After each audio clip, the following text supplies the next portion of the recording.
Assalamualaikum warahmatullahi wabarakatuh. Bismillahirrahmanirrahim. Alhamdulillahilladzi hadana lihadza wa ma kunna linahtadiya laula an hadanallah. Asyhadu an la ilaha illallah wahdahu la syarika lah wa asyhadu anna Muhammadan abduhu wa rasuluh. Allahumma salli wa sallim wa barik ala sayyidina Muhammad wa ala ali sayyidina Muhammad. Rabbi syrah li sadri wa yassir li amri wahlul 'uqdatam min lisani yafqahu qawli. Subhanaka la ilma lana illa ma 'allamtana innaka antal alimul hakim. Wala haula wala quwwata illa billahil aliyyil azim. Ilahi anta maqsudi wa ridhaka matlubi wa ba'd. Wa qala Allah ta'ala fi kitabihil aziz ba'da a'udzu billahi minasyaitonir rajim. Kaifa takfuruna billahi wa kuntum amwata fa ahyaakum thumma yumitukum thumma yuhyikum thumma ilaihi turja'un. Sadaqallahul azim. Firman Allah Subhanahu wa ta'ala dalam suratul Baqarah ayat yang ke-28, mafhumnya, bagaimana kamu sanggup kufur kepada Allah padahal kamu dahulunya mati, yakni sebelum lahir, kemudian ia menghidupkan kamu, setelah itu ia mematikan kamu, kemudian ia menghidupkan kamu pula pada hari akhirat. Akhirnya kepada Allah lah kamu akan dikembalikan. Yang saya muliakan pengerusi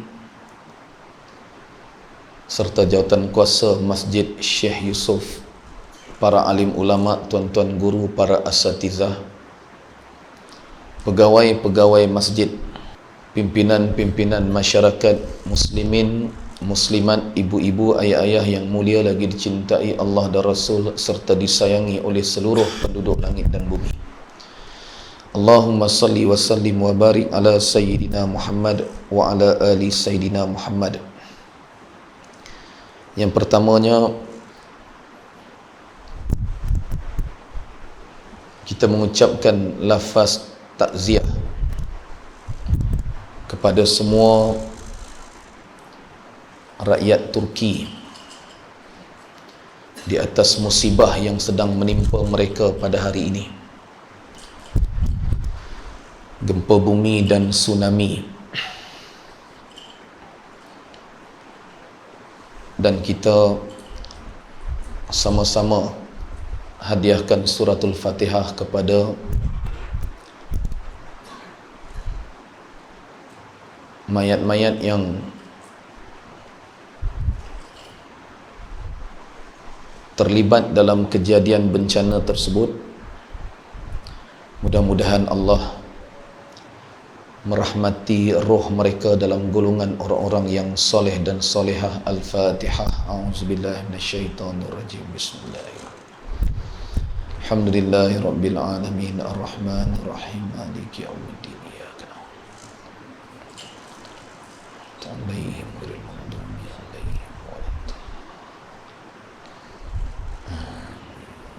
muslimin, muslimat, ibu-ibu, ayah-ayah yang mulia, Allahumma salli wa sallim wa barik ala sayyidina Muhammad wa ala ali sayyidina Muhammad. Nikmat yang Allah berikan kepada kita, maka sangat wajar untuk kita mensyukuri segala nikmat tersebut. Maka Allah Subhanahu wa ta'ala datangkan musibah ataupun disebut bala.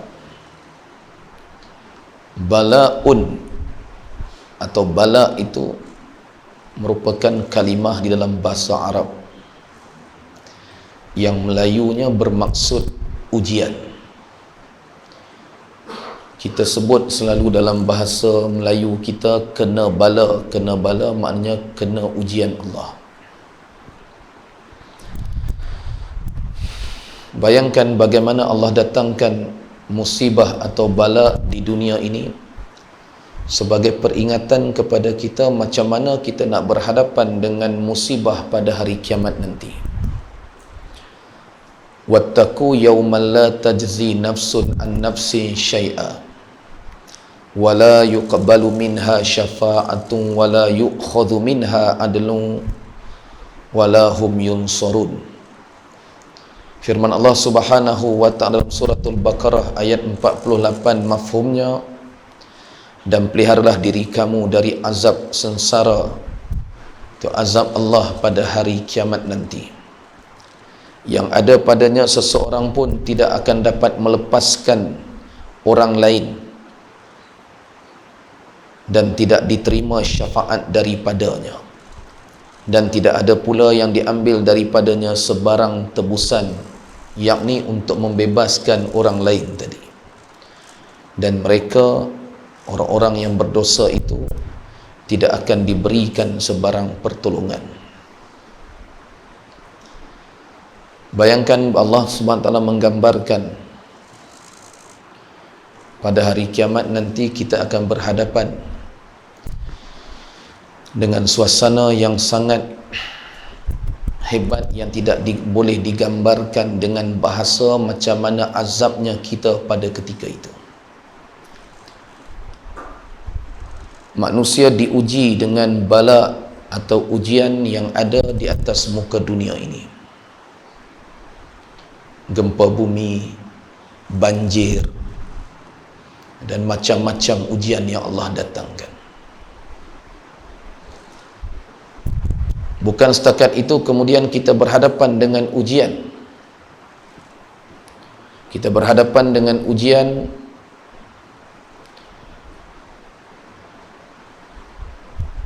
ketika kita berhadapan dengan sakaratul maut.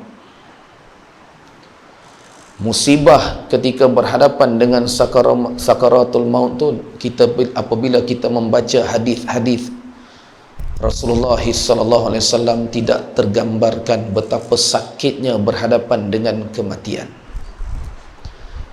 Rasulullah SAW kekasih Allah, Rasul Allah, utusan Allah, Basyarun Mukhtar, manusia pilihan Allah, pun ketika baginda sallallahu alaihi wasallam berhadapan dengan sakaratul maut,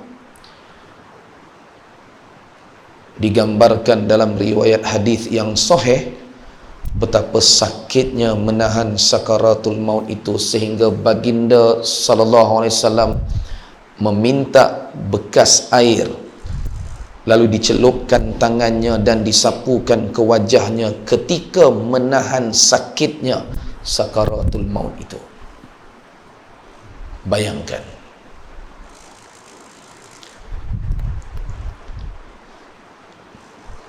Pertama, bala atau ujian atau musibah dalam bentuk bencana alam. Yang kedua, musibah ketika berhadapan dengan sakaratul maut. Dan yang ketiga, Allah datangkan lagi musibah kepada kita ketika berada di alam barzakh. Dalam riwayat hadis yang sahih menyebut, apabila dikebumikan kita nanti, dimasukkan ke dalam tanah, lalu dikambus, apabila berangkat perginya orang yang telah selesai menguruskan jenazah kita, bumi akan menghimpit kita sehingga berselisih segala tulang belulang kita pada ketika itu. Dalam keadaan dengan kuasa Allah, kita merasai kesakitan yang amat sangat.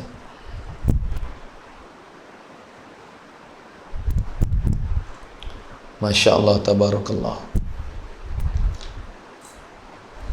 Dengan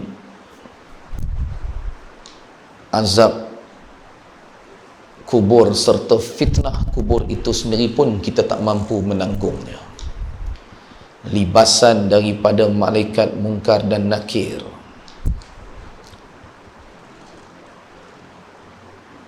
ular,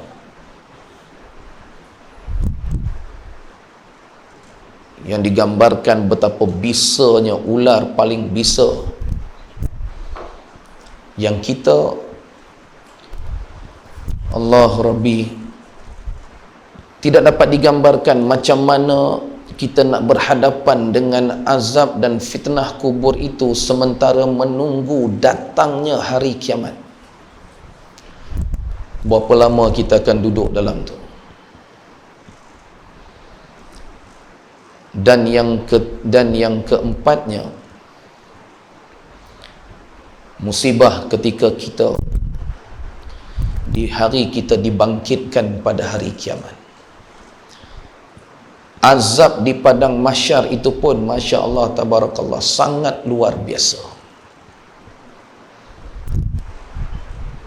Pada masa tu dalam hadis sahih juga menyebut, kata Rasulullah SAW, kita akan dihimpunkan dalam keadaan tubuh kita tidak ada sehelai benang pun pada ketika itu. Lalu kata Sayyidatuna Aisyah radhiyallahu anha kepada Rasulullah SAW, bagaimana keadaan kami dalam keadaan tidak berpakaian, apakah tidak ada perasaan malu yang sebahagiannya memandang kepada sebahagiannya yang lain? Lalu kata Rasulullah SAW, tak ada masa dah nak tengok yang orang lain. Kenapa? Takutnya kita, cemasnya kita dengan azab di mahsyar itu sahaja pun Allahu Rabbi tak sempat lagi dah. Dalam Al-Quran menyebut pada ketika itu suami tidak akan mempedulikan isterinya, bapa tidak akan mempedulikan anaknya, ibu-ibu pun tidak akan mempedulikan anaknya, masing-masing dengan persoalan masing-masing pada ketika itu. Duk bayang macam mana nak lepas diri masing-masing. Nak tolong diri sendiri pun tak boleh, apakah lagi nak tolong orang lain pada ketika itu.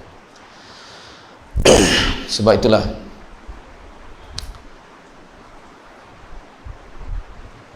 maha baik Allah, sangat baik Allah. Di saat kita dalam kegelapan, Allah hantarkan satu cahaya yang bernama Rasulullah SAW. Ketika kita dalam kesesatan, Allah hantarkan petunjuk jalan kepada kita yang bernama Rasulullah SAW. Di saat kita dalam kejahilan, Allah hantar ilmu pengetahuan kepada kita yang bernama Rasulullah SAW. Bimbing kita, didik kita. Masya Allah.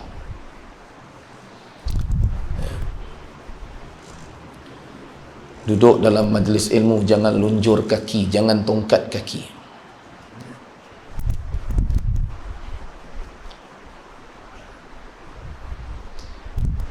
Muslimin, muslimat, ayah-ayah, ibu-ibu yang mulia lagi dicintai Allah dan Rasul serta disayangi oleh seluruh penduduk langit dan bumi. Dalam majlis ilmu jangan main handphone. Tinggalkan sekejap dunia kita. Masuk dalam masyarakat, jaga lidah. Masuk dalam rumah orang, jaga mata. Masuk dalam masjid, jaga hati. Hati jangan duduk dekat handphone kita. Assalamualaikum warahmatullahi. Assalamualaikum warahmatullahi. Keluar capai handphone dulu, nak tengok WhatsApp masuk, nak tengok notification Facebook kita.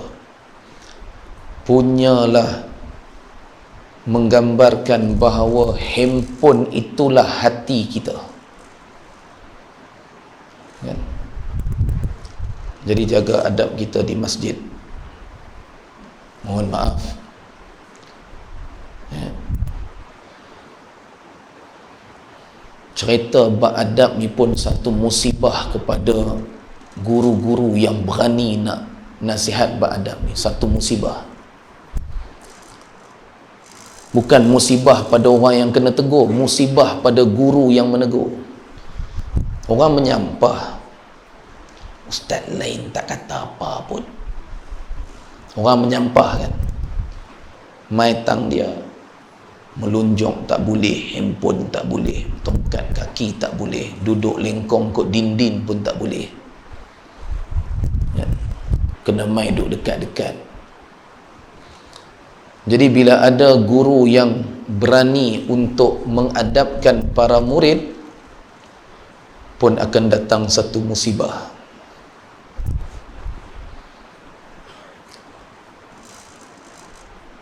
Tapi ini adalah kerana perintah Allah dan Rasul sallallahu alaihi wasallam. Rasulullah sallallahu alaihi wasallam di antara sunnah terbesarnya adalah mengadabkan para sahabat ridwanullah alaihim ajmain.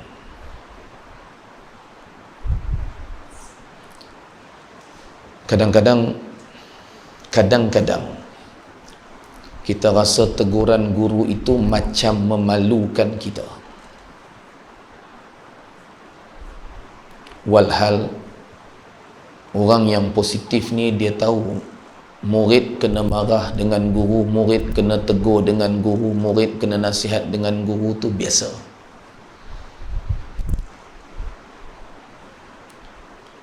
Orang biasa tegur orang biasa bolehlah kita suruh masuk, ajak pergi masuk ke bilik ke pergi mana, jangan tegok depan orang. Guru ni dia tegok dalam kelas, dalam majlis dia, itu memang resmi sunnah biasa. Rasulullah sallallahu alaihi wasallam tak hikmah ke ketika baginda menegur sahabat yang tidak ada adab dalam majlis ilmu? Rasulullah tak hikmah ke ketika Rasulullah tegur semua di hadapan semua sahabat, yang teguran Rasulullah SAW itu sampai 1442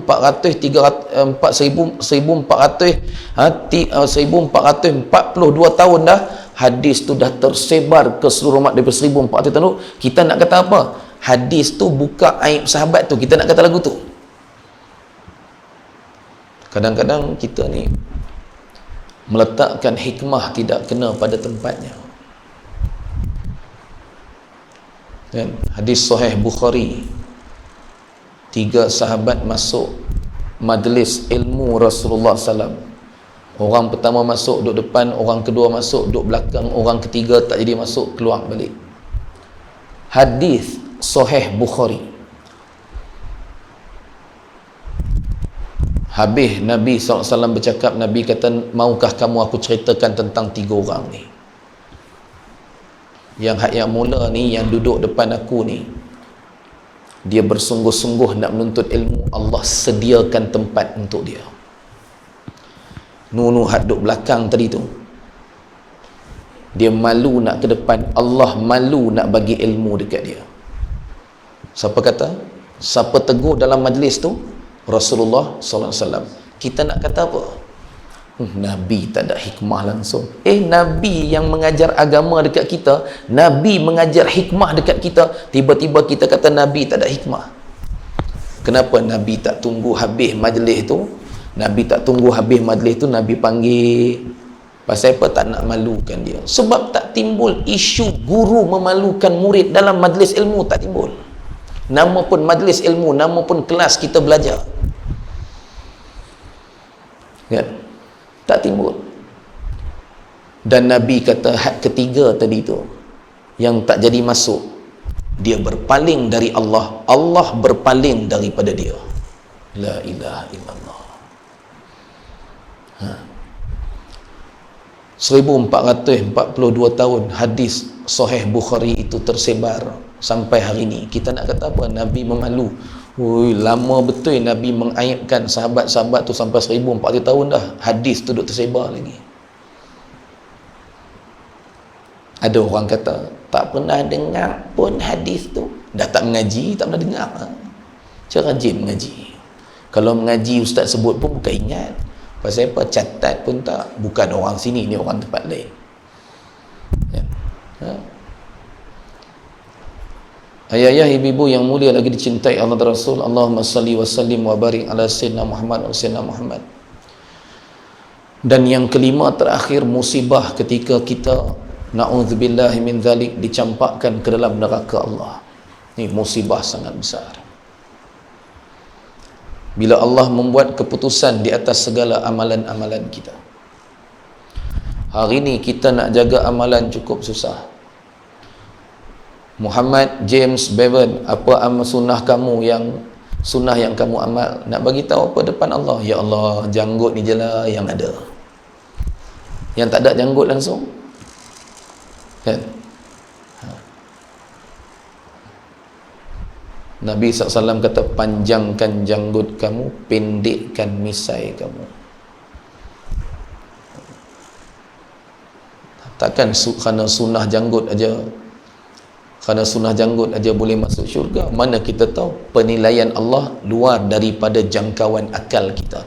Allah nilai tak sama dengan kita nilai. Abang kalau lengoh tak apa, saya faham. Tak apa kalau lengoh. Tak apa kalau lengoh, tak apa. Tak, lurus kaki tak apa, kalau lengoh tak ada masalah. Ada satu hamba Allah tu, kaki dia ada besi, memang tak boleh bengkok, kan? Bila tok guru marah, tengok-tengok memang tak boleh nak bengkok kaki, kan? Sebab ada besi, kan? Kalau sakit lutut tak ada masalah, tak ada masalah, tak apa. Jadi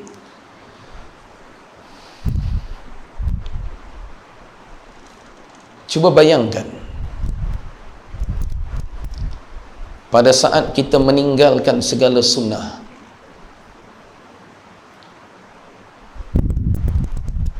jadi penilaian Allah ni tak sama dengan penilaian kita.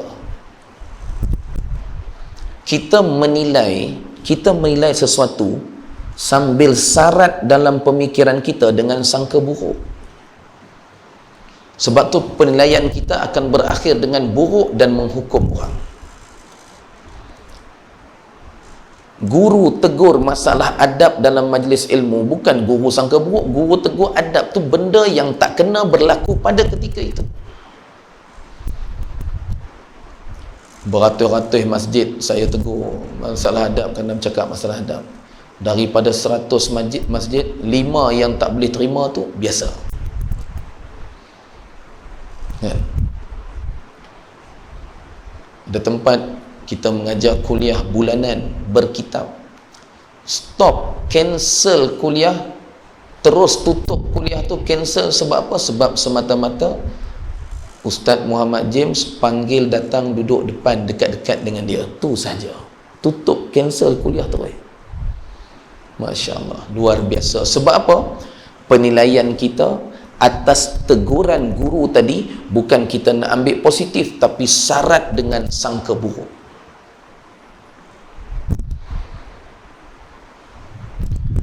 Di saat murid-murid menyalahi adab, nak suruh guru sangka baik terhadap perbuatan murid menyalahi adab, lalu guru tidak boleh tegur, itu bukan sangka baik, itu zalim nama dia, meletakkan sangka baik bukan pada tempatnya.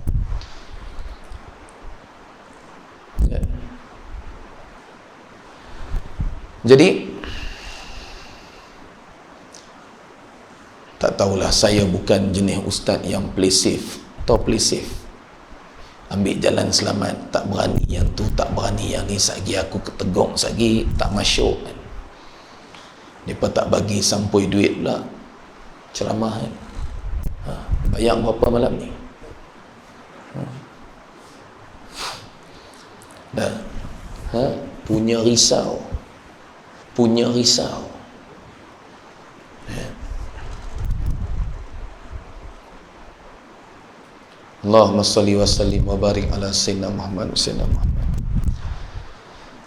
Nak bimbing manusia, nak bimbing masyarakat tanpa diuji, mustahil. Ustaz, boleh tak ustaz mengajak jangan bagi orang terasa hati? Mustahil. Sehikmah-hikmah Nabi SAW, selembut-lembut Nabi SAW dengan akhlak yang luar biasa pun Abu Lahab terasa hati. Bayangkan. Selembut-lembut Nabi SAW, Nabi ni akhlaknya Masya Allah luar biasa, bukan luar biasa, luar biasa hebat, pun Abu Jahal terasa hati. Betul tak? Jadi kita expect apa dengan ustaz-ustaz yang banyak dosa macam saya ni untuk berdakwah, mengajar dalam keadaan orang tak rasa hati? Mustahil. Kalau ada satu ustaz boleh sampaikan dakwah, boleh mengajar tanpa ada sesiapa pun yang duduk depan dia terasa hati, maknanya ustaz tu lebih hebat daripada Nabi SAW. Faham tak ni? Mustahil. Kan? Orang tabligh tu, Allah, akhlak dia dengan lembutnya, dengan senyumnya, pi bercakap, pi rumah kita, kita halau lagu mana? Padahal dia mai bukannya terjerit terpekik depan, Assalamualaikum, ni kami daripada masjid ni kan, kami baru hari pertama dekat sini. Letih tak tak letih? Faham tak? Baru balik kerja ni letih tahu tak? Padahal kawan tu cakap elok-elok, nak suruh jaga hati sampai macam mana kita pun tak tahu. Betul? Ada je benda tak kena.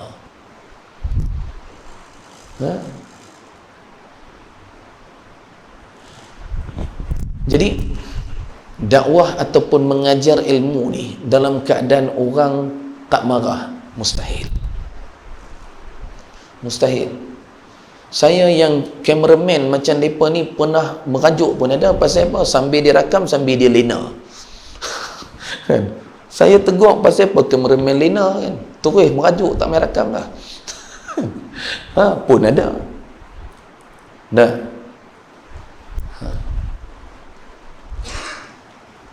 Mana jam isyak ke apa? 8.12. Ya.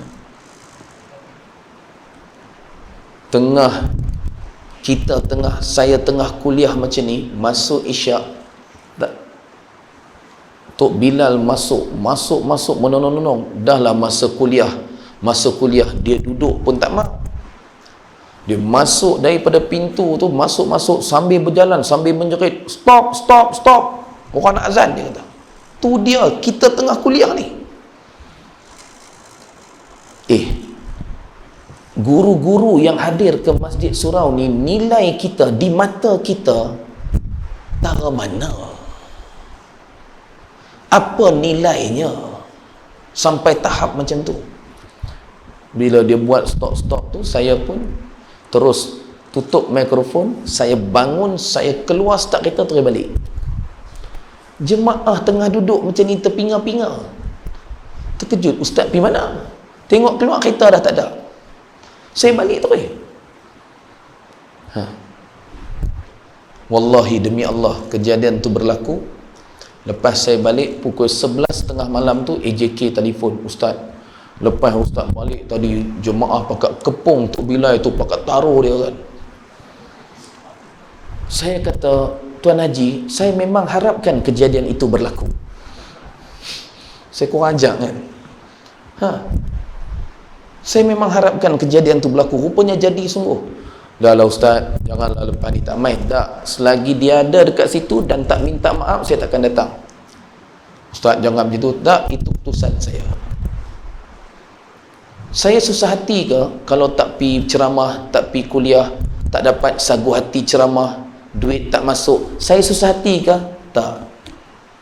Saya bukan jenis lagu tu.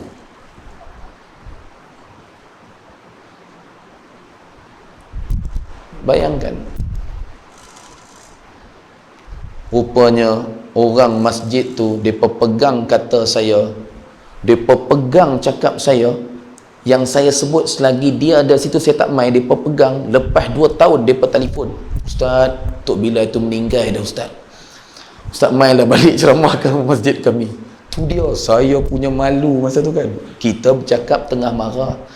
Sebab tu kan, marah ni dia kena ada apa, anger management kan, macam mana kawal marah. Panas barang ni kadang-kadang kena kontrol. Nampak kenai ni, muka-muka panas barang ni kan. Kan, silap sikit kepala angin, orang melawak sikit pun naik angin.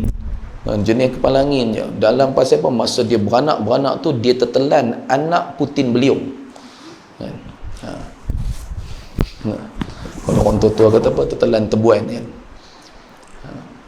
Jadi ayah-ayah, ibu-ibu yang mulia, Allahumma salli wa sallim wa barik ala sayyidina Muhammad wa ala ali sayyidina Muhammad.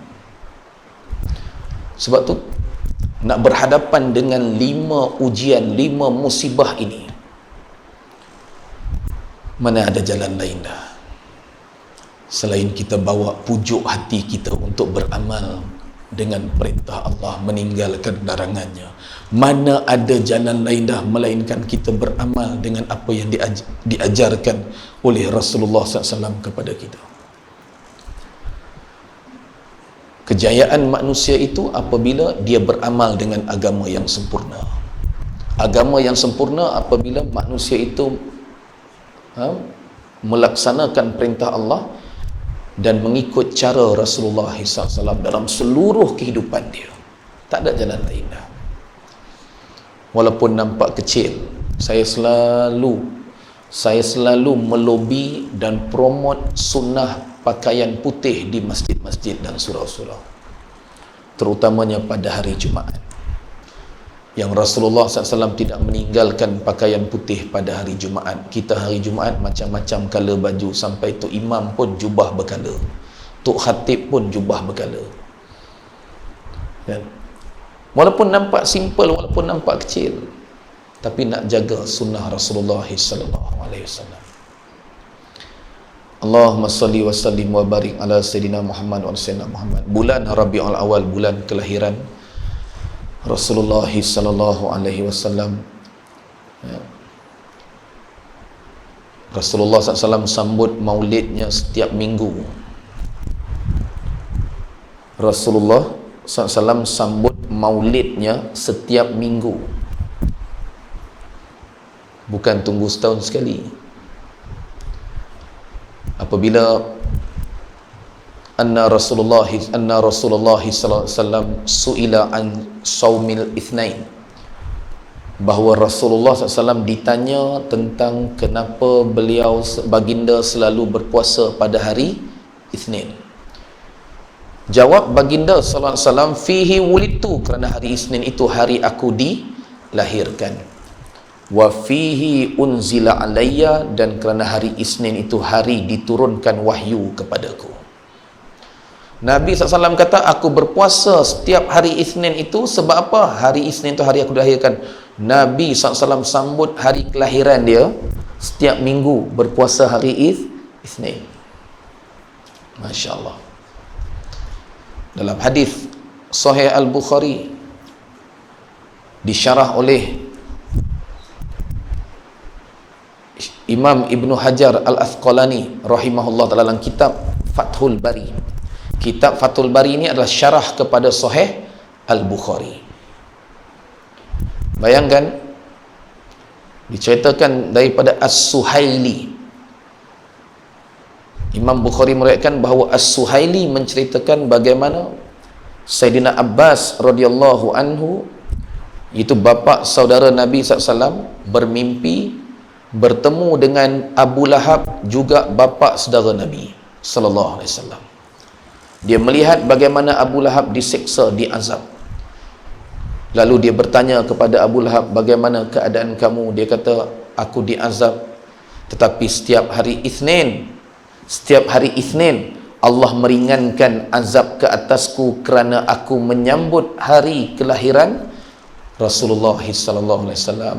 Hari Nabi SAW lahir pada tanggal 20 April 570 Masihi itu, masa hari Nabi SAW lahir tu, Abu Lahab orang yang sangat gembira.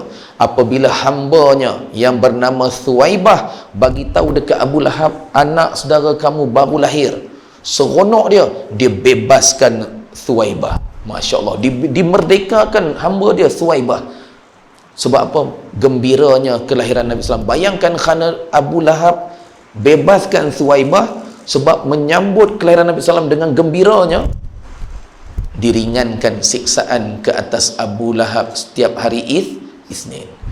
Kita sambut maulid setahun sekali, bid'ah, sesat. Bayangkan, luar biasa manusia ni kan. Ya, jadi mudah-mudahan Allah permudahkan sayang cinta kita kepada Rasulullah SAW ni biarlah kecintaan yang luar biasa. Amal semaksimal mungkin sunnah baginda sallallahu alaihi wasallam. Minta Allah ampunkan dosa kita. Ayah-ayah, ibu-ibu yang mulia, Allahumma salli wa sallim wa barik ala sayyidina Muhammad wa sayyidina Muhammad. Tidak ada yang lebih berharga dan bernilai dalam hidup kita melainkan di saat Allah ampunkan segala dosa kita. Ampun dosa saya, ampun dosa kalian. Kita ni malam ni mari masjid, kita usung, saya usung, datang dengan macam-macam dosa. Kita minta ampun sungguh-sungguh dengan Allah. Ya. Orang kata kita, orang umpat kita, orang hantam kita, anggaplah itu kifarat dari Allah, sebab Allah nak ampun dosa-dosa kita yang lepas. Redalah kan? Ya. Al-Fatihah. A'udzubillahi minasyaitonirrajim. Bismillahirrahmanirrahim. Rabbil alamin arrahmanirrahim maliki. Iyyaka na'budu wa iyyaka nasta'in. Shiratal mustaqim shiratal ladzina an'amta 'alaihim. A'udzubillahi minasyaitonirrajim. Bismillahirrahmanirrahim. Alhamdulillahirabbil alamin. Wassalatu wassalamu ala asyrafil anbiya'i wal mursalin wa ala alihi wa ashabihi ajma'in. Allahumma ya Allah ya Tuhan kami, ampunkan dosa-dosa kami ya Allah. Ampunkan dosa kedua ibu bapa kami ya Allah. Serta kasihani dan sayangilah mereka ya Allah sebagaimana mereka mengasihani dan menyayangi kami semenjak kami kecil ya Allah. Ampunkan dosa sekalian guru-guru serta masyaikh kami, mukminin dan mukminat, muslimin dan muslimat yang hidup maupun yang telah mati dengan segala rahmat-Mu ya Allah. Allahumma ya Allah ya Tuhan kami, jadikan seluruh ahli karyah masjid ini ya Allah dan juga penduduk di sekitarnya ya Allah sebagai hamba-hamba-Mu yang soleh dan solehah. Ya Allah, berilah hidayah kepada kami ya Allah. Berilah hidayah kepada kami yang hadir pada malam ini ya Allah. Berilah hidayah kepada masyarakat kami yang berada di sekitar kami ya Allah. Berilah hidayah kepada seluruh penduduk negeri ini ya Allah. Berilah hidayah kepada seluruh umat ini ya Allah. Rahmatilah kami dan berkatilah kehidupan dan dakwah kami ya Allah. Ya Allah ya Tuhan kami mohon dengan limpah rahmat dan belas kasihan-Mu ya Allah, lindungilah kami, keluarga kami, masyarakat kami, negeri kami dan negara kami daripada wabak COVID-19 ini ya Allah. Sembuhkanlah mereka yang sakit ya Allah. Berilah kekuatan dan lindungilah barisan hadapan negara kami ya Allah yang sedang berhadapan dengan wabak yang sedang menular ini ya Allah. Ya Allah ya Tuhan kami, datangkanlah nusrah dan bantuan-Mu kepada kami dalam segala aspek kehidupan kami ya Allah. Campakkanlah kecintaan kami kepada Engkau ya Allah dan Rasul-Mu dengan kecintaan yang luar biasa ya Allah. Campakkanlah kerinduan dalam hati kami ya Allah dengan kerinduan yang luar biasa ya Allah. Ya Allah ya Tuhan kami, jadikanlah kami hamba-hamba yang sentiasa bermunajat kepada-Mu ya Allah.